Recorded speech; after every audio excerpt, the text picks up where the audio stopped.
Точно на самолет. И скоро я...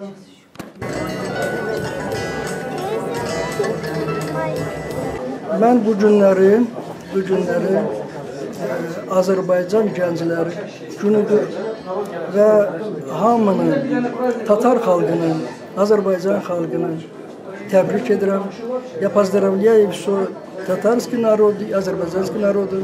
Мы, татары, очень любим. Я благодарю наш президент Нургалиевичу, Рустаму Нургалиевичу, поэтому он и первый президент Шаймиев, наш Аксакал, они поддерживают национальные дружеские отношения.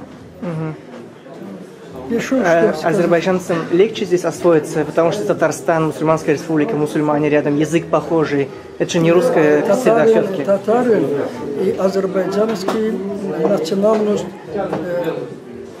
турецкие они все, турецкие. Они, конечно, это мусульмане, татарские, знаете, мы здесь нам относится и русский народ хорошо относится, татарский. Я член партии «Единая Россия», и я хочу здесь многонациональный Татарстан, и хочу все народы жить дружно.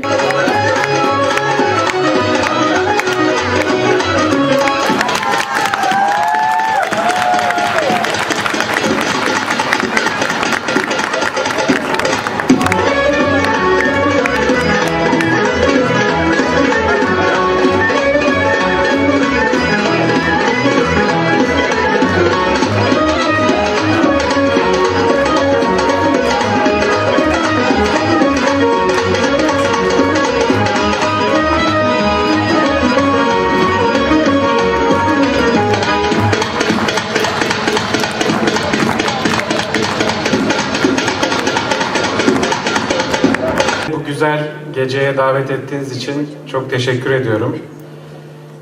Biliyorsunuz Türkiye ve Azerbaycan iki kardeş millettir. Burada Azeri gençlerin, Azeri kardeşlerimizin Tataristan'da yaşıyor olması, burada bu tip güzel etkinlikler yapması bizi de çok mutlu ediyor. Ben buradaki Türkiye Cumhuriyeti Başkonsolosu olarak en az sizler kadar burada olmaktan dolayı mutlu olduğumu söylemek istiyorum. Ve bizim başkonsolosluğumuzun sadece Türkiye'nin değil, buradaki Azeri kardeşlerimizin de başkonsolosluğu olduğunu söylemek istiyorum. Hepinize kapımız açıktır. Tekrar tebrik ediyorum. Eğer de Tataristan'ın ortasında, 1000 yıllık Kazan'ın ortasında Azerbaycan sırları yangırıyken, Azerbaycan biyuları bolayken, eğer de Azerbaycan tili yangırıyken, demek Azerbaycanlar Kazan'da şit halık değil. Onlar özlerinin yerlerinde yaşayan gibi yaşayırlar. Onlarga biri de onaylı.